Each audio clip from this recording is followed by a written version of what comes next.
Hello guys, എൻ്റെ പുതിയൊരു വീഡിയോയിലേക്ക് എല്ലാവർക്കും സ്വാഗതം. ഞാൻ 2 ദിവസം മുമ്പ് ഒരു വീഡിയോ ഇട്ടായിരുന്നു. ഇതിനെപ്പറ്റി ചർച്ചാ വിഷയമായി രണ്ട് ദിവസം മുമ്പ് ഞാൻ ഒരു വീഡിയോ ഇട്ടിട്ടുണ്ടായി. ആ വീഡിയോക്കകത്തെന്ന് പറയുന്നത് ഫുള്ള് ദുബായിയെ പറ്റിയാണ് പറയുന്നത്. ദുബായ് എന്നെ കുത്തിവെച്ച കാര്യങ്ങൾ, ഞാൻ അവിടെ ഹോസ്പിറ്റലിൽ പോയ കാര്യങ്ങളെല്ലാമാണ് കറക്റ്റായിട്ട് പറയുന്നത്. ഇപ്പോൾ അതിനിപ്പോൾ കറക്റ്റ് 300 വ്യൂസ് ആയിട്ടുണ്ട് ഗൈസ്. 300 വ്യൂസ്, 300 വ്യൂസ് ആയിട്ടുണ്ട്. ആ 300 വ്യൂസും ആ ദുബായിലുള്ളവർ തന്നെയാണ് കണ്ടേക്കുന്നത് എന്നുള്ള 101% എനിക്ക് ഉറപ്പ് തന്നെയാണ്. റോഡിൽ കൂടെ വണ്ടികൾ പോകുന്നു, അതാണ് കുറച്ച് സൗണ്ട് അലമ്പായിട്ടിരിക്കുന്നത്. ഓക്കെ, അങ്ങനെ കറക്റ്റ് 300 വ്യൂസ് ആയിട്ടുണ്ടായിരുന്നു. ആ 300 വ്യൂസും ആ ദുബായിലുള്ള എന്നെ ചെയ്തവർ തന്നെയാണ്, ചെയ്തവരും ഇവിടുത്തെ ഉള്ളവർ തന്നെയാണ് ആ വീഡിയോസ് കണ്ടേക്കുന്നത്.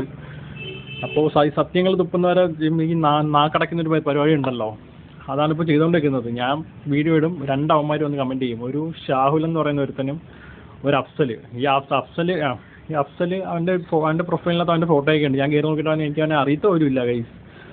അതായത് ഞാൻ ചിത്രപ്പള്ളി ബിൽഡിംഗ് 222 അഡിഷൻ നമ്പർ 9 ഞാൻ നിന്നത്. ഓക്കെ, പിന്നെ ഞാൻ നിന്നതെന്ന് വെച്ച് കഴിഞ്ഞാൽ കരാമ കോംപ്ലക്സ് C27 നിന്നത്. അവിടെയും ഇല്ല ഇവിടെയും ഇല്ല. പിന്നെ ലാസ്റ്റായിട്ട് റൂം മാറി ചെന്നതെന്ന് വെച്ചാൽ K36 K36 അവിടെ ഉണ്ടായില്ല. ഇപ്പം മറ്റവൻ്റെ ആരാണ്ടാണ് അവൻ പറഞ്ഞതെന്ന് വെച്ചാൽ, നീ ഡ്രഗ്സ് ഉപയോഗിക്കുമെന്ന് നീ റൂമിൽ വെച്ച് എന്നോടല്ലേ പറഞ്ഞത്. അങ്ങനെ ഒരാളെ ഞാൻ റൂമിൽ കണ്ടിട്ട് പോലും ഇല്ല. അതിനകത്ത് ഞാൻ റിപ്ലൈ കൊടുത്തപ്പോഴത്തേക്ക് പിന്നെ അവൻ്റെ വായു അടഞ്ഞു പോയി. അതാണ് കറക്റ്റ് അവസ്ഥ. പിന്നെ ഈ സത്യം തുപ്പുന്നവൻ്റെ നാക്കടയ്ക്കാൻ വേണ്ടിയിട്ട് എന്തും ചെയ്യുമല്ലോ. എനിക്കിനി ഒന്നും നോക്കാനൊന്നുമില്ല, എനിക്കിനി ഒന്നും നോക്കാനില്ല. എനിക്കിനി എന്തുണ്ടെങ്കിലും ഞാൻ അത് ഓപ്പണായിട്ട് പറയും. അത് തന്നെയാണ്. നീമാരിനി എത്ര വലിയ കൊമ്പത്തുള്ളവന്മാരാണെങ്കിലും എന്തുണ്ടെങ്കിലും എനിക്കൊന്നും നോക്കാനില്ല. സത്യം തുപ്പുക എന്ന് പറയുന്നത് അത്യാവശ്യം പാടുള്ള പരിപാടിയാണ്. ഒരു കള്ളം മറിക്കാൻ 1000 കള്ളം പറയേണ്ട വരും. സത്യം തുപ്പിക്കഴിഞ്ഞാൽ ആ ഒറ്റ സത്യത്തിൽ എല്ലാവരും വിശ്വസിക്കും. ഇതിപ്പം എൻ്റെ നാട്ടിൽ എൻ്റെ ഫ്രണ്ട്സാണ് എനിക്ക് പൈസ തന്നിട്ടുള്ളത്. എനിക്കത് എന്തായാലും റിട്ടേൺ മേടിച്ച് കൊടുക്കണം. അതിന് വേണ്ടിയിട്ട് ഞാൻ ഇനി ഏത് കോടതിയിലാണെങ്കിലും ഞാൻ അത് കയറി ഇറങ്ങി ഞാൻ വാദിച്ച് ഞാൻ ജയിച്ചിട്ടേ അടങ്ങത്തുള്ളൂ. അത് കൺഫേം തന്നെയാണ്. പിന്നെ എൻ്റെ വീട്ടുകാർ, ഞാൻ സെപ്റ്റംബർ 12 ഞാൻ ദുബായിലേക്ക് വരുന്നത്. വന്ന് ഞാൻ ഫസ്റ്റ് മാസം വീട്ടിലേക്ക് പൈസ ഒന്നും അയച്ചില്ല. 2ാമത്തെ മാസം അയച്ചില്ല. ആകപ്പാടെ ഞാൻ 3-4 മാസം അയച്ചിട്ടുള്ളൂ. ഞാൻ അതാണെങ്കിൽ അത്യാവശ്യം ഹാപ്പി ആയിട്ട് വിസിറ്റിംഗ് എടുത്ത് പോയിട്ട് 2 മാസം 3 മാസം പണിയില്ലാതെ നിൽക്കുമ്പോൾ നമ്മളത് വീട്ടിൽ പറയത്തില്ല. അതായത് നമ്മളെ വീട്ടുകാർ ഒന്നും ആവണ്ടെന്നുള്ളൊരു യഥാർത്ഥത്താണ് നമ്മൾ പറയാതെ നിൽക്കുന്നത്. എന്നിട്ട് നമ്മൾ അത് കഴിഞ്ഞ് നമ്മളൊന്ന് ഹാപ്പിയായി നിൽക്കാൻ നേരത്താണ് ഈ ഒരു പണി എനിക്കൊന്ന് തന്നത്. നാട്ടിൽ അത്യാവശ്യം എൻ്റെ ഏറ്റവും അടുത്ത സുഹൃത്തുക്കളിൽ നിന്നാണ് ഞാൻ പൈസ മേടിച്ചേക്കുന്നത്. അതുമല്ല എനിക്ക് ആ പൈസ എന്തായാലും തിരിച്ചു മേടിച്ച് കൊടുത്തേ പറ്റത്തുള്ളൂ. അതിന് നീയൊക്കെ ഇനി എന്തൊക്കെ കിടന്ന് പറഞ്ഞാലും എനിക്ക് ആ പൈസ തന്നേ പറ്റത്തുള്ളൂ. അതിന് വേണ്ടിയിട്ട് ഞാൻ ഇനി ഏത് കോടതി വരെ ആണെങ്കിലും ഞാൻ അത് കയറി ഇറങ്ങി അത് മേടിച്ച് കൊടുക്കും. പിന്നെയെന്ന് പറഞ്ഞത് കഴിഞ്ഞ വ്ളോഗിൻ്റെ അകത്ത് ഞാൻ പറഞ്ഞായിരുന്നു, എൻ്റെ ആ ഫോട്ടോ ഞാൻ ഈ സൈഡിൽ കൊടുത്തേക്കാന്ന് പറഞ്ഞിങ്ങനെ കാണിച്ചായിരുന്നു. അത് ഞാൻ കൊടുക്കാനെന്ന് വെച്ച് കഴിഞ്ഞാൽ, അഥവാ അതിന് ഇതിപ്പോൾ കഴിയും, ഒരു കുറച്ച് നാൾ കഴിയുമ്പോൾ ഇതെല്ലാവരും അങ്ങ് മറക്കും. അത് മറന്നു കഴിഞ്ഞാലും ഫോട്ടോ ഷെയർ ചെയ്ത് കഴിഞ്ഞാൽ എൻ്റെ ആ ഫോട്ടോ അവിടെ ഇങ്ങനെ നിൽക്കും. ഇപ്പോൾ 2 കൊല്ലം കഴിഞ്ഞിട്ട് എന്തെങ്കിലും വേറൊരു കാര്യത്തിന്, 2 കൊല്ലം കഴിഞ്ഞിട്ട് വേറെ ഏതെങ്കിലും കാര്യത്തിന് ആൾക്കാർ നമ്മളെപ്പറ്റി അന്വേഷിക്കാൻ നേരത്ത് ആ ഒരു ഫോട്ടോ ഉണ്ടെന്നുണ്ടെങ്കിൽ അത് ഭയങ്കരമായിട്ട് ബാധിക്കുന്നൊരു കേസാണ്. അതുകൊണ്ടാണ് ഞാൻ എൻ്റെ ഫോട്ടോ ഞാൻ കൊടുക്കാതിരുന്നത് കേട്ടോ. പേഴ്സണലി ചോദിക്കുന്നവർക്ക് ഞാൻ ഫോട്ടോ അയച്ച് ഞാൻ തരാം. അത് പ്രശ്നമുള്ള കാര്യമല്ല. പിന്നെന്തായാലും ഇനി മുതൽ അവന്മാരെ സംസാരം നമുക്ക് സംസാരിക്കണ്ട.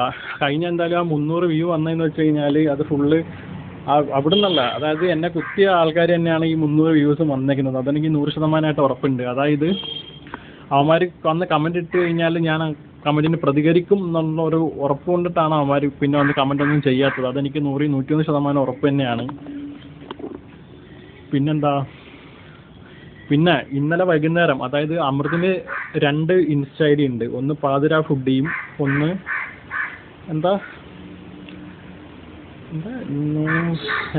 എന്തോ ഒരു ഇതുകൂടി ഉണ്ട്. ഒരെണ്ണത്തിനകത്ത് എന്നെ അൺഫോളോ ചെയ്ത് വെച്ചേക്കായിരുന്നു, ഒരെണ്ണത്തിനകത്ത് എന്നെ അൺഫോളോ അല്ലായിരുന്നു. അപ്പം പാതിര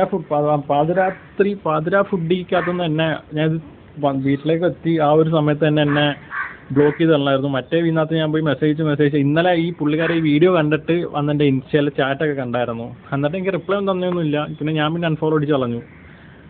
പിന്നെ ഈ അഫ്സൽ, അവനെ എനിക്ക് അറിയത്ത പോലും ഇല്ല. ഇവനൊക്കെ ഏത് മൈരനാണെന്ന് എനിക്ക് അറിയത്ത പോലും ഇല്ല. എന്നെ ഊമ്പിച്ചാണെങ്കിൽ ഇനി ആരും അവിടെ ഊമ്പിക്കാതിരിക്കട്ടെ. അതാണ് എനിക്ക് ഏറ്റവും വലിയ ഇതായിട്ട് പറയാനുള്ളത്. അത്യാവശ്യം നല്ലതുപോലെ മൂഞ്ചിച്ചു. അത് കണക്ക് ഇനി ആരെയും മൂഞ്ചിക്കാതിരിക്കട്ടെ. 13 ലക്ഷം രൂപയെന്ന് പറയുന്നത് ചുമ്മാ കളിച്ച കാര്യമല്ല. 13 ലക്ഷം രൂപ ഉണ്ടാക്കണമെങ്കിൽ ഒരു എത്ര ഞാൻ പഠിച്ച പണി വെച്ചിട്ടാണെങ്കിൽ എങ്ങനെ നോക്കിയാലും ഒരു 4-5 കൊല്ലം എന്തായാലും കിടന്ന് അധ്വാനിക്കേണ്ടി വരും. അങ്ങനെ അവന്മാർ ആൾക്കാരെ പറ്റിക്കുന്ന പരിപാടി അവന്മാർ നിർത്തട്ടെ എന്ന് ഞാൻ ആൾക്കാരെ പറ്റിക്കുന്നതല്ല, വിശ്വാസവഞ്ചന. ഇത് വിശ്വാസവഞ്ചനയൊന്നുമല്ല. ഒരു മാസം കൂടെ നിന്ന് അവിടെ നിന്ന് ഒരുമിച്ച് ഫുഡ് കഴിച്ച് ഒരുമിച്ച് കിടന്നുറങ്ങിയവനെയാണ് അവന്മാർ പറ്റിച്ചത്. അപ്പോൾ ഇവന്മാർക്ക് എന്തും വേണ്ടി ഇതിൻ്റെ ആയിട്ടായിരിക്കും അവന്മാർ പറ്റിച്ചുകൊണ്ട് പോയത്. അത് അവന്മാർക്ക് ഇപ്പോൾ ചോദിക്കുമ്പോൾ ഒന്നും അറിയത്തില്ല. അയ്യോ. എന്തായാലും എനിക്കെൻ്റെ നാട്ടുകാരെയും എനിക്കെൻ്റെ വീട്ടുകാരെയും വിശ്വസിച്ചേ പറ്റത്തുള്ളൂ. അതുകൊണ്ടാണ് ഞാൻ ഈ സത്യങ്ങൾ വന്നിങ്ങനെ തുപ്പുന്നത്. അല്ലാതെ എനിക്ക് സത്യങ്ങൾ തുപ്പേണ്ട ആവശ്യമില്ല. എനിക്ക് വീട്ടിലേക്ക് വരേണ്ട ആവശ്യമില്ലായിരുന്നു. ഇവന്മാരെ പറ്റിച്ചിട്ട് എനിക്ക് വേറെ എവിടെയെങ്കിലും പോയി കിടക്കാമായിരുന്നു.